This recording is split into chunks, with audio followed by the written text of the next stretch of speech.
Ok, bonjour monsieur, présente-toi.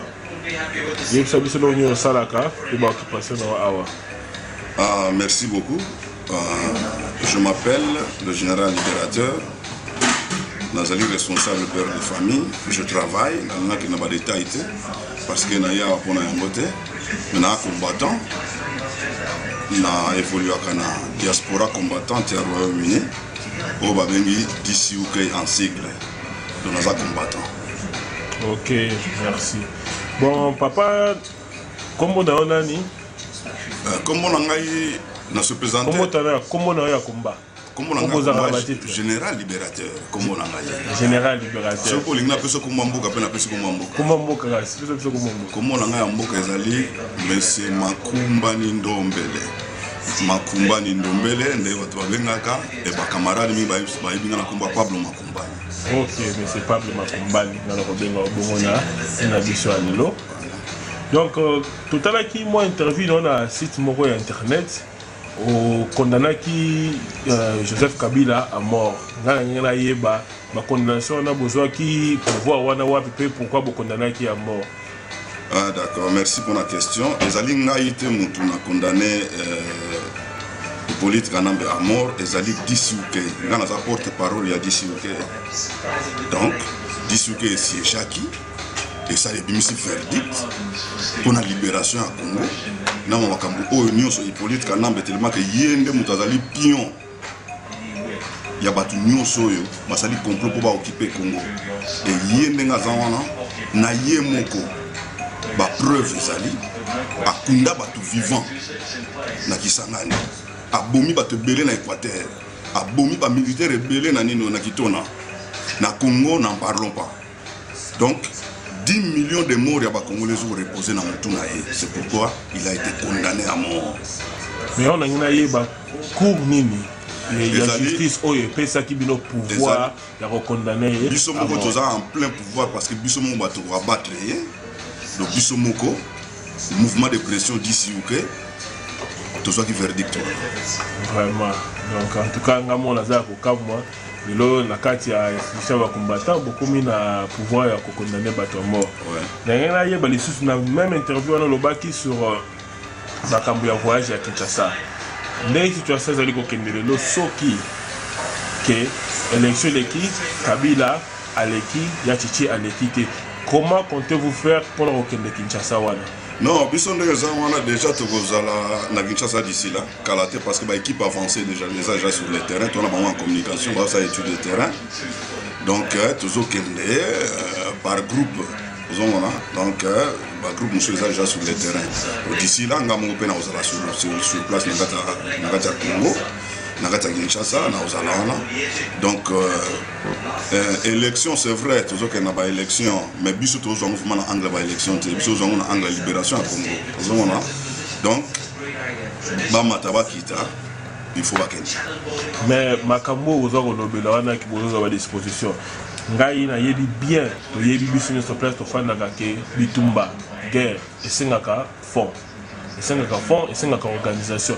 Bino fond na bino ekouta wapi pour s'organiser contre machine au Kabila zanango sur place parce que ça d'abord supporté par les Américains na ba Rwandais na ba Européens mingi belé bino sukoyo fond na bino ekouta wapi pe ressources ya batu militaire ozala wapi. Ah voilà donc ndenge za na kutu côté mampinga wana blague écoutez donc tu as vraiment na mampinga penda effectif normal ya kitoko penda ezali kino ba kokabiso te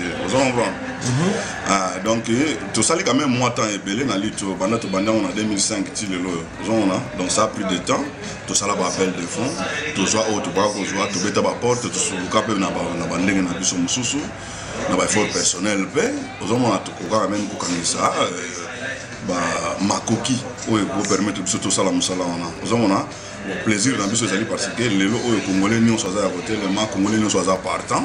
Donc mboka neza États-Unis te mboka neza Rwanda te mboka na ya Congo et ba congolais nde bato ba libérer mboka na bango le 6 décembre. Ya wana mais ma action ozali koloba wana action à la Bitumba. C'est tout à bien dans l'interview, tout à l'heure, il y a Chicha dans ça qui appelle à la non-violence. Mais n'est pas sentence sur nous avons le c'est-à-dire qu'il y a mingi d'un côté à violence. Nous avons montré que Mouto nous allons supporter. Mais l'idéologie aux autres, c'est quoi? Ils allaient un peu comme Bundana. Non, ils allaient comme Bundana parce que Batebele va cancer. Non, vieux Chichi, il y a Chichi à combattant et Tibiso. Vous en comprenez? Violence, c'est ça qui a été que nous bêta Moutoulikov. Violence pèse à la peine à parole, na liloba. Vous en comprenez? Violence, c'est à peine à geste. Vieux Chichi a bandit violence. L'autre même n'attend au bout du tout mon angle. Que nos constitutions peuvent barrer. C'est la violence. Mais bien sûr, la violence militaire. Non, c'est la violence. Vous comprenez? N'a pas discours avec Chichi catégorique, avec politique rwandais. Vous comprenez? C'est la violence. Vous comprenez? Donc, combattre. Donc, na loba ya mon interview na salaki na site ya bande ko mususu. Idéologie oyo biso to ko tikate ezali que non. Si votre liberté est menacée de recours à la violence, c'est un droit. Biso ba ko pim la biso violence te. Mboka wana Congo ba occupant on na violence mon frère. Vous comprenez? Le lo ko lo bate. Soko lobi ba bomi yo.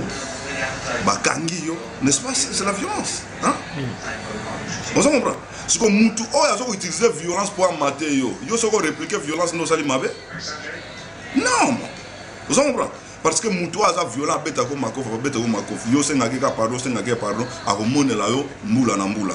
Mais tant déjà beaucoup mo beta na makof. Hein? Ah wana penza ne bo banga na penza quoi. Les années ka que non. Bazako beta biso mbata na lita mamoko. Basenga biso to pesa lita mamususu po beta mbata ya mibale. Mais mbata moko tozui to siliki to beta likofi ya mbunzu. Moutou e panzani bola limbalango. Vraiment, en tout cas. Donc, ce que nous avons dit, c'est une question sur le voyage à Kinshasa. Donc, nous avons dit lelo. Donc, ceux qui ont interviewé à Pareco, c'était Kinshasa, Banda 2006 à 2005. Kinshasa, en décembre, Kabila Kolongwa, mais le 2006 c'est de qui? En 2011, Kabila Zaga sur place. Makamutu à Pareco, le baga et Salamate. Dans la zone où il y a l'élection, au sol Kabila à Longwete. Que Bino Boké Kinshasa Kabila Zaga sur place. Vous avez combat la Bino Rosation d'Atinate? Non. Ce que le Bino a combat Rosation d'Atinate, au moins Bitumba, il faut se préparer en conséquence. Bitumba est en round. Même dans le combat boxe tout le monde. Vous avez vu? Vous avez que nous bandit premier round. Aux huiles coffre mais on résistait au quotidien deuxième round. Vous avez vu? Na troisième round, vous avez moi souffle, vous voyez là, vous avez vu bête les coffres à ma casse, mais là, vous avez vu vous avez vu? Donc, Bitumbeza Ndengwana, Bitumbeza Laka, contre-temps, en tout cas, Frimeza Narate, tu vois, Nakata Magambo, tu joues contre-temps. Mais est-il que tu allez toujours déterminer et qu'on se préparer toujours selon les circonstances. Vous avez vu? Toujours se préparer toujours selon les circonstances. Et les lots, sur quoi toujours, mot d'ordre. Et pas papa et tiens, c'est le Moulumba. En tout cas, il faut tout ça là, n'a pas moyen de tout ça. Donc, nous devons faire avec tout ce que nous avons. Vous avez un ça, n'a pas moyen de ça. Nous avons un moyen de battre. Ceux qui ont dit na battu, au Bazali. Bien équipé d'abord, le bac bossant dans ma pinga, bossant dans l'équipement, mais il y a un problème surtout dans le niveau il y a est-ce que vous allez entraîner bateau vous allez le oui, c'est des pour le lot c'est le but total là-bas vous allez le DSP banani batra pour le but total le lot DSP balongwa na armée à partir de 97 donc total 11 ans 12 ans espace c'est l'équipe est-ce que bateau wana ba toujours na physique militaire on a que le resala makambo wana ba opération normalement ndenge za wana biso les affrontements bateau DSP les affrontements ba ex-phase c'est vrai quelque va ex-phase bazali hein pour couper sa commandement c'est vrai vous comprenez mais la plupart il y a bandeko ba osala pe musala baza pe kana armée pe ya Congo vous comprenez la majorité de Congo bazaka na armée à Congo baza délaissé au bazali bazo subir ba mauvais traitement hein na pouvoir d'occupation vous comprenez et en outre tozali na baleki bana oyo bazali ke no basali mpe baformation mpe na baarme mpe ya bamboka oyo kote balobi ke non biso tobundi tro na bamboka mpona bamboka bapaya il est temps tokende tobunda mpona mboka na biso oza komona to batiki na banini na basengisengi bapermission na baarme ya bamboka kote oyo po badefendre Congo. Donc bango nde en tout cas baza vraiment nazobisa yo deux fois te bahamoto.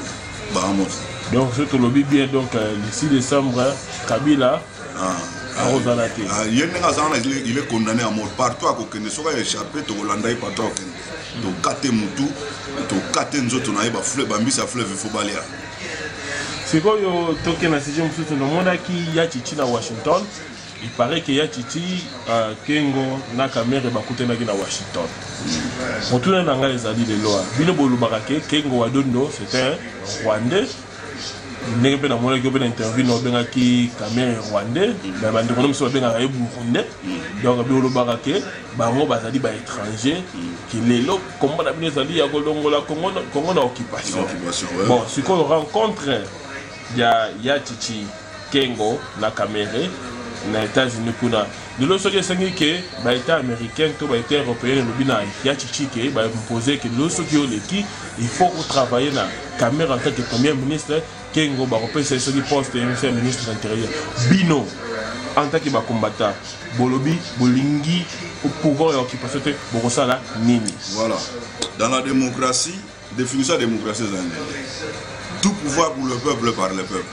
Ndenge peuple alingi mboka etambola ndenge dirigeant ota musamboka soki peuple alingi alobi ke no bato ngala lingi komona bango te na gouvernement bato wana baoza na gouvernement te on comprend Kengo et Kamere c'est des Rwandais ba étrangers bako occuper ba fonction à l'état na kata Congo te on comprend et d'abord bango nde bazana peut-être c'est vrai tout ça ba xénophobe te étranger pas kozana na kata mboka on comprend tout ça ba xénophobe te.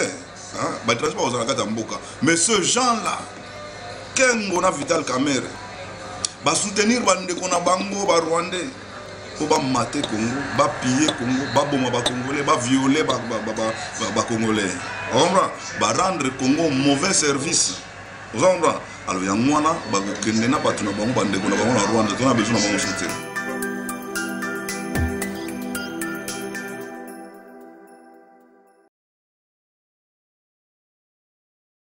Monde entier, c'est pas la TV d'Angouane.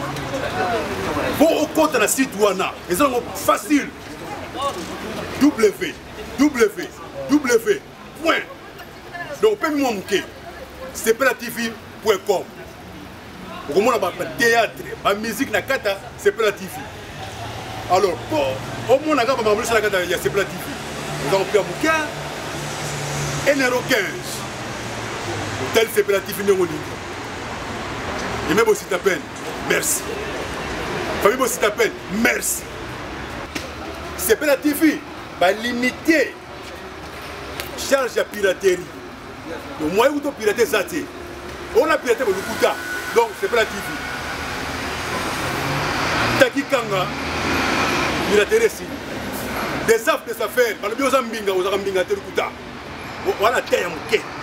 C'est pas la TV, c'est piraterie.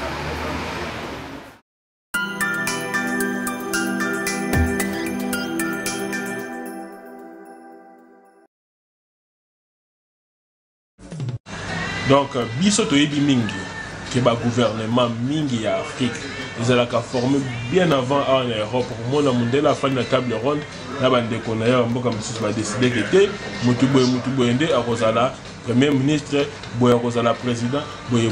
Yozo ebisanga ki bokende bobina na Kengo au Cameroun tant que mudé déjà yemtachi ya kitina sur ta place a décidé que était kozala bon. Ah voilà, au monde bitumba wana e bandana no vous comprendre. Il fallait au monde faire chichi sur Hollande na ba discours na yo yoka ke non. Na kei koyebisa ba décideur wana ou ba imposer ka biso ba leader. Batika peuple congolais ça la choix na ye. Voilà les messages. Vous comprenez? Donc, décision à Congo est une occidentale. Et les Occidentaux sont déjà convaincus que le peuple congolais est déjà mature, qu'il a se prendre en charge, qu'il a se choisir les dirigeants à Yémoko. Donc, je vais imposer, en tout cas, mon frère Ndimelange vous a soutenu. Et quel sort oyo bozali ko bombela bato obengi ba collabo bato kwa ba caméra ba kengo lelo soki bokomi na place que bozui pouvoir sort ni bobombeli bato wana nyoso wana verdict na bango na limite problème na bango eza toujours na kati ya tribunal ya ba combattant le verdict na bango jouera dans un proche avenir. Mais tu vois, Kanambe, donc Kanambe Kanambe a déjà condamné à mort. Nous autres, on a eu Mbisi à faire Balia, Baton, on a bien quoi. Attends-moi 3-4 Mbisi, maintenant on Balia, Baton. Vraiment, non? Ce Mbisi nous a fait Bagogati. C'est un criminel, un assassin, un sanguinaire. Vous comprenez? Qui tue par l'épée, périt par l'épée. On a périr, moi. Attaquer la planète Mars, tout le monde. Bana yista ba ça la fusée. Sur ça la fusée au la planète Mars pour récupérer Akawa. Yo faut bambi ça fleuve ba. Bon sera zongi na Rwanda. Rwanda kuti wana elo pour la minute. Vraiment.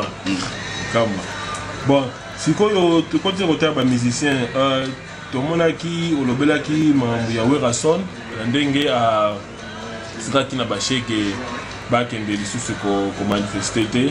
Puis to mona ki lisusu ba maître ya Werason Batindaki ba menace pas confrère na bino ya France Rex Kazali surtout ba menace qui mingi na ndenge azalaki ko sala ba combat contre les musiciens en France puis to yaki komona lisusu waze quoi na ndenge ba lobaki ke waze quoi organisaki milice ou attaquaki nini ya IDPS donc na évité na makambo na tout ba musicien bino loso boko mis sur place ba musicien on pour te dire que musicien ça utile na société musicien il dit karamas musicien à ça la raquer a passer message ya malamu to pe mabe après ko éduquer pas ko détruire ce qu'on prend na bino est-ce que vous comptez que utiliser ba musicien na beaucoup de pouvoir to le beaucoup compter qu'on se débarrasser na bango d'abord et là le bi pona ko pouvoir wana biso to que ne pona ko pouvoir te OK vous comprenez biso to que ne pona libération à Congo OK hein bon ba musicien c'est vrai ndé ba mo ba okanga que nous to ba politicien c'est vrai biso to bi ba musicien ba politicien mais ba politicien ba zo utiliser ba musicien pour na ba propagande na bango voilà les problèmes vous comprenez ba pesa ba mo ba mbongo ba sala ba mo ba propagande ba campagne na bango problème des place wana ba musicien ba politicien to e bien mo biso mais bazali sikoyo utiliser et loko siko biso to lingité ba leader d'opinion oyo ya biso ba utiliser bango na pouvoir à occupation vous comprenez ba bokela bango mo ba miette o bango ba piller Congo ba violer ba congolais ba bomba ba congolais voilà et loko biso to lingité pas ba musicien vous comprenez donc ma musicien en tout cas nous sommes vraiment déçus dans le comportement des musiciens, mais nous sommes combattants. Nous sommes déçus dans le comportement des musiciens pour comprendre ce qu'on a dit. Mboka est allé occuper. On peut se donner $100 000, $200 000, $300 000. Mais bon, on a bien que non. Le peuple a souffert dans souffrance wana évité. Souffrance moko. Donc, moi, je vais expliquer comment ça misère, bato basalaka te, bana batangaka te, santé eza te, bangungi na mboka, bandinji, kende na morgue ya mama yeba. Bibembe chaque jour, au moins 200 corps dans l'hôpital, ils ont na morgue. Chaque jour, 160 corps, ils ont na morgue. Donc 200 et côté, 160. Taux de mortalité en Némoana. Vraiment, bateau, bazo sala vraiment Némoana, bino bozo soutenir bango. Vous comprenez? Eh bien, net Werason par exemple. Azolo bakeno, il y a soutenir le gouvernement pour le gouvernement Moutessala et Azara. Quelle ingratitude! Quelle ingratitude Werason! Vraiment. Tant que Bokabani na JB. Si les Congolais va soutenir autant na Congo que na diaspora, va soutenir pour wenge musika maison mère et Salema. Et les lots yo lingo comme un ennemi à ba Congolais pour le gouvernement et occupation. Ah mais voilà ça qui monte mamabe. Et ça vraiment bien té. Et ça qui monte mamabe. on n'est pas contre les musiciens, mais les musiciens revenaient à la raison. Congo Zambuka na biso tout, dénominateur commun à biso nyonso. Togo lingate et périr. Pour na bino vous a utilisé. Non, voilà de tout cas tout yokanate quoi. Mais bando na bino ba musicien ba se défenda ki balba ki lelo. Ba ko musala ba ko ezali musique. Lelo so ki basali musique te. Ba relier ça ba na ba programme ndenge nini. Pe lisusu deuxièmement lelo ndenge ba ko ba fana na Kinshasa. Lelo so ki ba forcer ba ko ba yemba. Oto ngana ndenge to fana te yebike ba musicien baza ko yemba même ça ko yemba pour la volonté na été ezali pour la zali forcer à ko yemba so ka yembite ba ko tiena boloko. Bino bozele bango disposition à protéger bango te. Mais vous avez imposé que Bayemba contre pouvoir en place. Si vous avez solution pour protéger les musiciens contre Kabila. Quand on a Marie-Paul qui est passeport, comment on a bino combattant pour s'organiser, pour tenir un bon de soutien, tout pour faire le mot pour la Marie-Paul. Voilà. Au moins, Bisso, vous allez ONG. Il faut comprendre. Combattant, Azali, charité. Que ce soit un problème pour ne combattre pas soutenir. Non, mais ça bon côté. Mais azobunda combat. Non, kasiko ngana abunda combat. Siko ndela za bonga mo pe na opprimer, na za pe na makambo na se sacrifier pour na yango. On comprend? Donc moko est en danger. Biso nyonso. Mais papa yo fandi yo okendaka musala na yo normal. Muta pekisa ko musala azalité. Mais sikoyo. Est-ce que le loso qui babiba pekisa ko musala okende musala te ko bato ko fana east, bato ko fana Congo. Sikoyo elo mo na website yo, hein? Ezali entre ba combattants, ezali na bato ba kosala ko tsuna mboko te. Vous comprenez? Ba kazi judiciaire baby pour na mboka. On comprend? Mais yo kendaka musala. Na kendaka pe musala. Donc mais na kendaka pété. Vous comprenez? Le one ezali des jours na parler le week-end okende boulot te. Ezali entre tala. Au moins souffrance au biso toujours mona pona makambo mboka wana ta mususu. Ezana tinga te que noto mikumisa ke nona la sali bonga la sali boye. Vous comprenez? Tous allez vraiment pour coller la trop, et ça bien tenu. Vous comprenez? Mais tous en êtes déterminés pour la libération en Mboka. Si on a encore le papier que nous on a ça là, on a pété. Parce que Baboto a permis de travail. Vous comprenez? À partir de mon camp, au Kitundu, à partir de mon camp, parlement, Babitumba n'a pas parlement, Kazé Jitse Rebeba, Nago Kendebouye, Naluka Moussala, Herba Otala Boba, que nous avons, moi tous on a Moussala déjà dépassé Kazé Jitse n'avait pas. Vous comprenez? Et ça n'a s'est sacrifié pour la Mboka. Alors nous tenions et cause la préférable de se sacrifier. Vous comprenez? Parce que Mboka est connu qu'aucun sacrifice et c'est aussi la Congolais nions. Vous comprenez? Les musiciens, le but est que nous ne pouvons pas être la musique. Non. Vous comprenez? Ah, on a à Londres, tu as des musiciens, tu as des concerts, non? Ba vivre na musique na bango ba obeta ba concert ba oza ba mbongo na bango ba oza ba cacher na bango. Est-ce que na toloba na ba musicien congolais que nous même na Congo ba beta so musique te? Non. Na Congo ba beta musique na bango. So que ba concert ezala chaque samedi. Vous comprenez? Ba beta musique na bango. Ba awande to boya ki distraction. Il faut comprendre que nous avons moyen de passer message. Vous comprenez? Parce que tant bobo déjà oya yebité a retourner que non musique ezo beta te pourquoi pour expliquer que non musique ezo beta te parce que total na makambo mboka parce que ceux bango bazo ko ya to za la distrait ko que no landa ko na pas concert aux ombres donc esa distraction tika bango ba beta na kuna o baza ape ba beta o ba kuna ba beta ka place bango basali to passer dans nos messages, il y a sensibilisation, mobilisation, tout ça va congolais que non. Tant que biso tozobina, on a mboka za occupé. Donc tout tika nano, ba distraction, to bundana no mboka.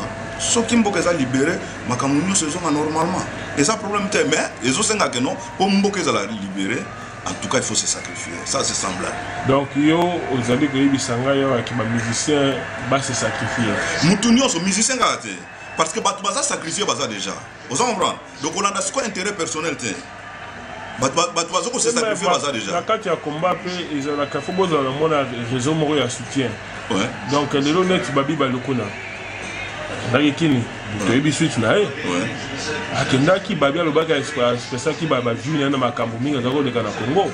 Alobaka wa kenda na Kinshasa lobelaki ba colonel Mamebe Metebi sort na de l'eau.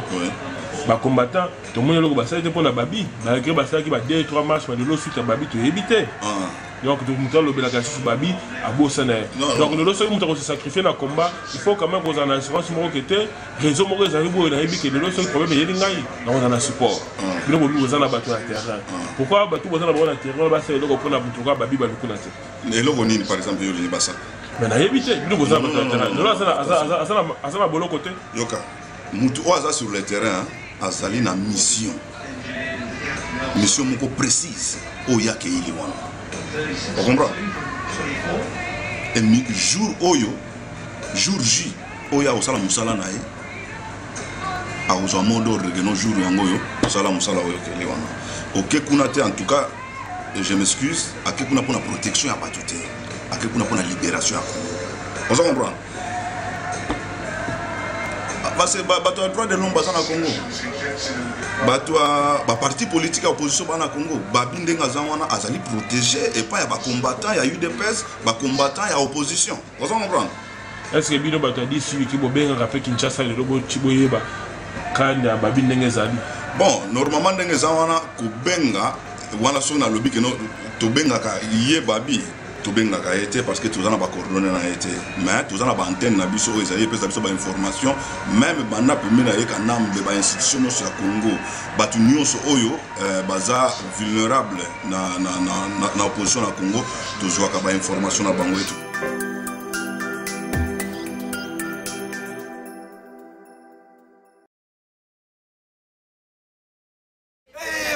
des affres des affaires yo yebi la présence babi danger côté la danger bana poto monde entier mukili mubimba kasi masolo ngo yango te masolo distribution mondiale artiste amio le parfum de bonne odeur la racine pivotante de lui que 3 fois autrement dit Souboul Boukoumou c'est Pela TV donc piraterie style piraterie style dis moi to soki na Lucien Katana Lucien yo yebi bala ma Brigitte motima boboto avec l'organisation à aimer ta peine, avec toute la famille ta peine. Mais non, c'est bon. www.cpla c'est tvcom.com disons. www.cpla.tv.com la carte internet. Donc son petit tape dans www.cpla.tv.com l'internet. Autant va théâtre du top. Mais la contribution pour soumettre quelque chose. Hein? Pour aller m'atembele, aller m'atembele, aller m'ouenge, m'enfumbwa. Moi les cabas qui sont la guindegi, à moi bien. Bana Congo pour les artistes congolais tout. Et dans ma solo distribution mondiale. Sur ligne la carte CPLA TV. C'est la contribution mouké. Ah mais t'adores kasi quoi t'as kasi baramoy yango. Dès que sur la qui taki kanga Richard Lukao. Té. Souka na bon. La famille bosse ta peine. Et même bosse ta peine, au danger. Eh pardon, laquelle on va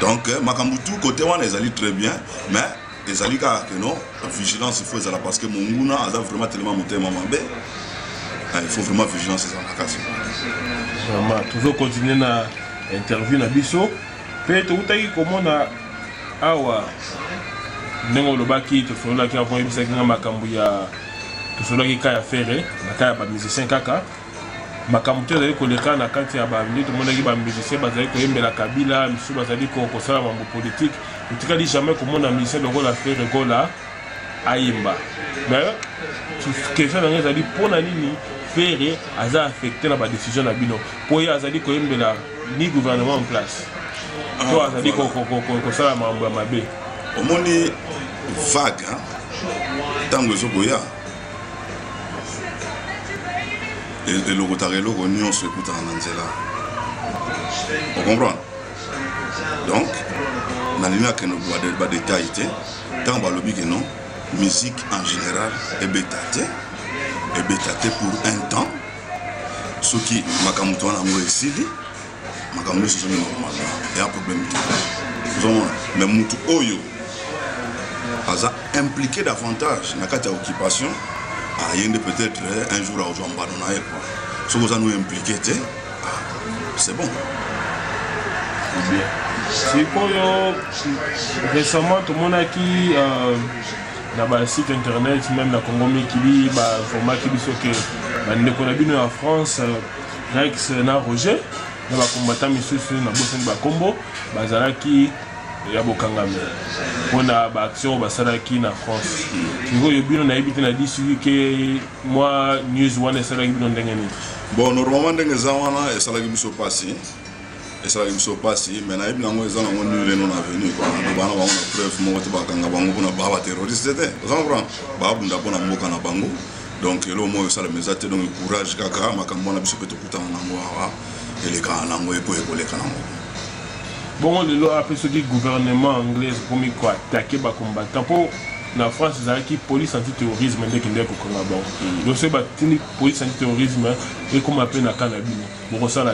Non, pour toi les terroristes c'était, toi les terroristes c'était. Pas acte mon terrorisme. Non, ça acte mon terroriste. Pour attaquer bato entelo ko beta ka bato ko beta. On dit ko beta qui mais c'est Kitundu. Chez Kitundu de police ko temu daloba na biso ka yebo bete sus. Donc police anglais afin de faire beta. Vraiment. Alors bien ndenge zawana makamuni bino bo bundela ki.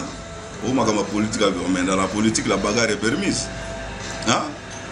Abiso ba yebo beta bango batwana ba osala niki ba ko mo batuna Congo abo beta bango. Vous comprenez? Donc biso na police anglaise donc on a problème mo wote. Donc eloko ka ba pekisa biso ke non bo bunda suna balabala te. Parce que so bo bundi na balabala ezali public disorder en anglais quoi. Donc dans les désordres publics les amabé donc bunda sous na balabala te mais so bo récupérer mutu botie na kufraka bo ke boniongé quelque part donc c'est bon quoi ça permis la politique. Donc ceux qui cherchent dans la balabala pour récupérer surtout yé mususu yé wana andima moi ke mwana wana za Rwanda. On comprend andima que moi on a Rwandais, yo éviter à Rwandais, oui je sais que les petits Rwandais, mais là que qu'on a l'iniquité péché volontaire. Vous comprenez? Même la Bible bazo condamnant. Donc chez eux qui tout doit ça la péché volontaire. A ebi que moi on a Rwandais, mais à zongi kuna a que toujours au côté na katanzela ya occupation à Congo. Donc ba batimo boye na éviter quoi verdict na bango makanata. Vraiment. Mais après tout le monde na kati Angleterre même Kamere ba parti na ezali présent baza infecté bazo sala pe ba réunion ba kambebele mais tout le monde a bino ba combattant pour te dire que ah ezali pe na terrain ya ba combattant place masole banda tout le monde a bino ba combattant pour déranger bango te mais fallait yo yeb sanga place bango basala réunion au monde ndete kono sandrume bango kuna ngana ko yebisa ote ah mais siko yo sango yebisa ngate ngasa na bande ngana na ngai ezali mopandisa ngana ye pona sala interview yo yebisa nga place bango basanga na te pour batito luka bango wana pe perdre na ba wana ba Rwanda ba collabo wana vous comprenez ba matérialiste wana ba wana ndamo ba miette ya caméra yibi mbongo gouvernement mbongo makila ya ba congolais aza ko panzela bango ba sa pe mo ba groupe ba soutenir ba to luka kasi bango wana ti soko moni mutu ande wana yebisa biso mais maintenant so yebisa mais puis besoin de service à renseignement bolo barati to biso to za makasi na renseignement to za na boyo l'aide ba blog belé boza kana ngwana yo na zo yebate ba fonctionnement to za bazana ka moi mayele vous comprendre mais kalaté to track bango dans ba osala bazo evre en Londres te bazo evre na moi ba province mo ga muke vous comprendre to yebisa na ba ville wana soko lobi bongo wana na ko ngala ko contredire yo po ngai na kenda sina kenda na réunion na Londres plus de 3 à 4 fois ah mais siko wana siko yo mto yebisa ngai ezala vraiment na motema bobo to yebisa ngai mais na ko yebisa ah donc c'est que yo pozo participer na nini na occupation Congo donc nga na ko mi collabo vous a collaborer la lobby bongo te la lobby bongo te la lobby bongo te mais mutu o yazo ko détruire Congo yo zo tikaye a bien été mais yo kenda akuna omona bango ngai ezali musala ngai ya kokende panza sango donc yo tikela biso temps so to zui bango biso moko ndenge yo lobby so to zui bango ba ko sentir mais na landa ki pe interview à leader na bango Vital Kamerhe wa salaki na ndeko na biso avocat du diable basala qui interview ensemble na ba combattant monsieur Vital Kamerhe azaki très convaincant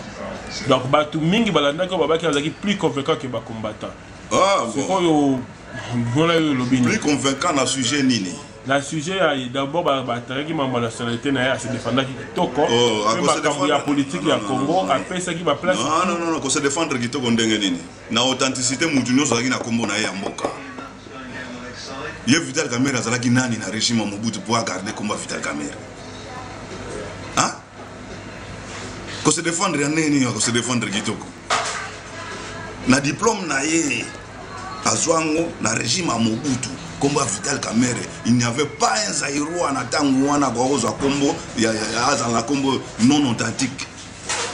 Mais mutu bozo benga Burundi bozo benga Rwandais alobaka. Mais avant de Congo, je ne sais pas ce que pas botama wana peine les problèmes na ngate mais c'est-il que bato atanga na bango na nino na Saint-Pierre na Kikwit. Batem bazali o ba ko témoigner natango ya recensement na école bazali vous comprenez parce que lelo oyo ba capacité comme on doit faire une interview non bango normalement ndenge za wana c'est vrai ngai nazo bimisa face mais muso alingi ne ko bimisa face te oko forcer te ka bimisa face vous comprenez alobika ke non soki mboka za libéré ngana ko témoigner bazali donc somme to ke na libération parce que bazo banga na bango vous comprenez okoki ko forcer mutite wazo bangana donc bato ba témoigner bazali donc o batangane classe moko na Saint-Pierre na Kikwiti na tango recensement Vital Kamerhe na kota ba Rwandais bazairwa koto Vital Kamerhe Rwandais on s'en donc ba preuve ezali bato ba ko témoigner mais siko nde bato bazana na moi quelque fois chez bato bazana na ko banga bon ils ont droit na bango o ko forcer mutite quoi mais Vital Kamerhe c'est un étranger aza vraiment étranger au cause à l'étranger au cause na na kata Congo ya problème te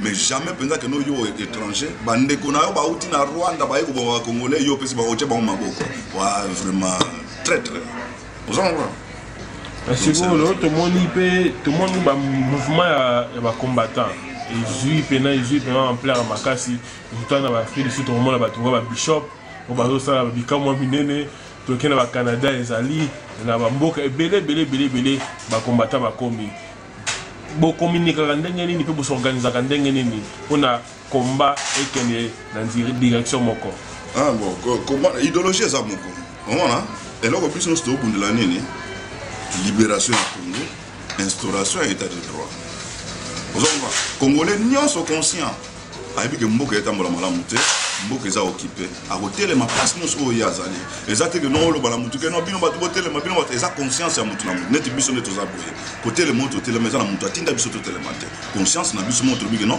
nous devons faire quelque chose pour notre pays on comprend to kotika mboka ke ndende mwana te il faut totalement to bundela mboka c'est comme ça bande ko musu part ba congolais ba patriote ba telemi pe besika bazali ba bundela mboka on comprend mais loko nazo senga kana ba combattant nyonso tous à la loyal les uns aux autres. Dans le bon parce que c'est vrai. Moi, mes ententes les engagées dans le groupe, moi, querer les engagés dans le groupe, moi, tant que je peux distance, il y a des combattants, tant que en Afrique du Sud, on a en Angleterre, on a en Venezuela, on comprend.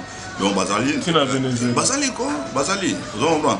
Donc les gens bango bazo évoluer kuna biso to évoluer bango peut évoluer kuna bazana structure bazali na règlement intérieur au bango Hollanda vous comprenez donc biso pe to na ba structure na ba règlement intérieur to Hollanda donc to goes à la 2-3 groupes net na mboka moko vous comprenez batu na batu ba sala ba réunion na bango batu musu ba sala ba réunion na bango mais eloko siko ezo senga siko na biso tous la siko loyal les uns autres bolingo ezala vous comprenez trahison ezalate tous ala toujours let's stick together hein donc mettons-nous ensemble on a tout libérer Congo mais olobia likambu ya loyauté ya koza ensemble mais ce que tali mingi na ba dernier année comme ko le 4 mona ba combattant ba comme se détacher mingi na ba lokola ba ndona bino ya pariko bon comme pena koza ba comme koza moi ba distance pe viengwanda pe susu ça fait quelques temps à ce moment où soutien dans les médias il y a un mosaïque qui a peine à ma cache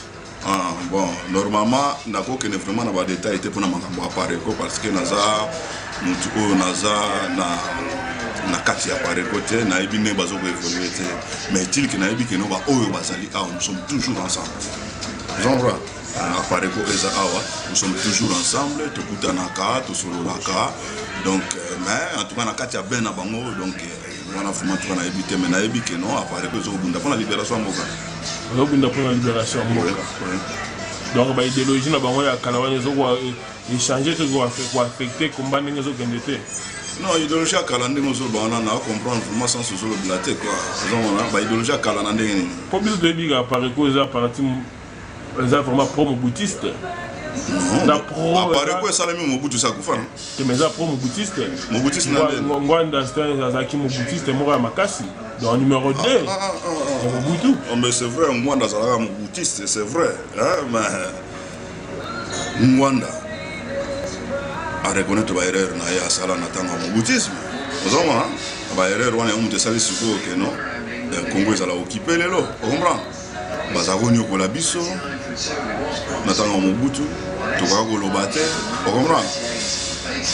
Il y a au moins à reconnaître ma erreur et pas à Tikian. Vous comprenez? Mais, Bandeko, Bateau, mais belé, au Azala, on attend Mobutu. Bazakuna na Petuana, Bazo PC, même idéologie, au Bazaro matin, dans mon peuple congolais, n'attend Bazahir, et on peut pas faire ça comme moi, Nana, Bamokolo, en pombo, Bazé belé, vous comprenez? Bazarana, donc.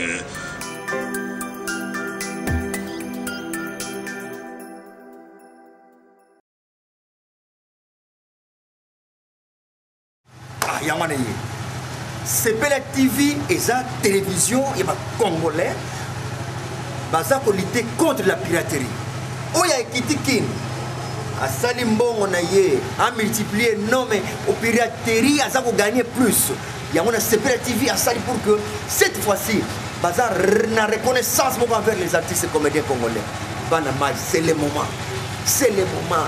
Bobo ça n'était pas na mag. Mais je dois nous retrouver dans artistes et comédiens nous retrouver.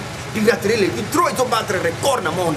Mais cette fois-ci bana qui binamoko bozomona bana koto binamoko bozomona oya Londres binamoko bozomona combien biso tozokufa kaka na koketala la ko lié kaka kwanga katilanga kwanga mbalo tozolinga kofinila muninga kwanga tetika mutu yemunga asomba kwanga na fina na ndenge binoko asimbi soki bapu asimbi akatilo kwanga ekulekisali bumu tozolinga cette fois-ci ko ngamuko na mifina kwanga na ndenge nanga bande ko tozosenga CPL TV yango wane ye mutu Zoa abonnement na yo, signer abonnement na yo, solo na bango. Fais tout ce que tu peux pour que biso toko ka pour nous retrouver. Binope comment ça naté www.cplatv.com.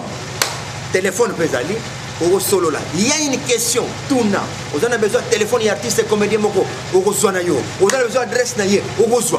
Contact ya artiste comédien ezali.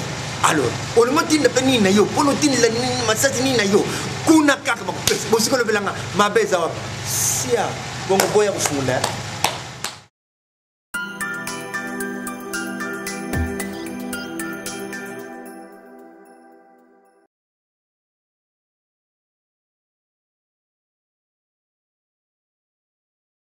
Donc, on a vraiment dans les bains, à récolter, mais il que je sais que à Pareko, toujours dans la bango et longo, tous les membres de la bango pour la libération au Congo. Pe natanga ki mingi na ba commentaire misusu ba chaki na vidéo na chaki ba finga ki yo makasi. Zaki ya kufinga mapena donc soki natanga ki bande ko bele ba finga ki yo. Pona yo mona ki ya mondeni. Non, la CPL Makasi vraiment. La CPL Makasi pendant la bataille nous pas fini hein. La personne va me bravo parce que on est en match donc je suis bango pendant grave. On est en match ça kasi ndenge za on chef na bango condamné à mort. Zomba so bango ba collabo verdict peso ya bango quoi. Zomba donc na CPL va continuer au final ndenge on a sanga plaisir na pendant que nous ba super na maman la poudre. Bon alors même batwana totanga ki natanga ki ba commentaire mususu ba lobaki ke batu bozo supporter le lot en tout cas ba Chichi bazala ki pe na gouvernement ya Mobutu bazala ba travailler pe na Mobutu mingi ya Chichi bazala kana ta Mobutu azala ki même papa ngwanda to bazala ka wana ben wana salamaka en tout cas ya Chichi azala ki loko moko te pour ko prévenir ba wana ben Mobutu akometa na nini atanda kwa Chichi azala ka ministre ya Mobutu intérieur a condamné kutu condamné ka su batu su bakanga ba ba singana ki ba pachaka bango hein so le tadi malamu oyebi yango ngape na yebi yango yo yebi yango na talaka yango otala na YouTube ya Chichi ba isaka ye azolo ba pandezo azolo bakete ezali ordre wuti likolo yango apesaki yango na zo kotuna yo mutu wana oya pandaka batu mutu wana travailler na Mobutu lelo bino peuple congolais aussi espoir na bino bo pese pa na ye vous avez montré que on a un problème mon frère hein na mokilio muto akolobaka ça parfait à cause. On comprend? Seul Dieu qui est parfait. Avant de répondre à la question, est-ce que vous reconnaître qu'il y a Chicha travaillé dans Mobutu pendant? Oui, non. Pour comprendre, en tout cas, ça, je ne sais pas. Il faut que ça soit clair. Mais Nayebi Gazalaka, à un certain moment, ministre intérieur, nous avons dans les années 60, on a vu ce que nous avons vu, donc Nayebi, vous avez compris, parfois venir dans la botte. Vous avez compris? C'est-à-dire que cette histoire, toujours faut tenir en compte. Vous avez compris? Tout homme est faillible. Seul Dieu qui est parfait et infini. Nous tous, dans mon kilo, nous allons imparfaits et finis. Vous comprenez? Mais la plus, dans le bas qui est en haut dernièrement, Bakoko Baloba, Zoba Liboso Maël Sima. Nous allons reprendre ce souvenir. Peut-être que tu vas comprendre. Zoba Liboso Maël Sima. Car si pour Okoma Maël, et Sengeli Oyeba Zoba Oyo Sali. Pe otika yango nde okoma mayele. On comprend? En 1973, kaka ba vie chichi wana bango basala manifeste de l'Anselette. Manifeste de l'Anselette zaka constitution moko soki Mobutu azaka dictateur te ke balandango. Nde tokoza ba bêtise boyelelo te. Vous comprenez? Mais est-il que Tshisekedi azalaki na Mobutu mais à un certain moment a lâché Mobutu pour un comportement ya mabe ya Mobutu. Vous comprenez? Abani ko combattre yé. Tilelo occupation ya tilelo papa Chichazo continue na kati ya combat pour la instauration ya démocratie na état de droit. On s'en comprend. Donc tokendena na nzela ya mutu oyo to monique non azali leader charismatique auto la confiance na ye oyo azali que non le premier mutu azala élu na banda Congo banda démocratiquement à la conférence nationale souveraine. Et ça, Etienne Tshisekedi Wamulumba. Donc, ils ont un mususu te à cause de la penda que non, Acha Libayana Etienne Tshisekedi abattre à cause de la norme psychote. Nous avons bon, makamwana ngala jugité. Biso le tribunal la biso eza pour na ba collabo na Hippolyte Kanambe. Verdict il y a verdict ya Hippolyte Kanambe déjà on a tout prononcé. Il y a ba collabo ezokoya. Bon, il y a vieux Chichi, on a tout dit que les Congolais peuvent pas juger, un jour va juger.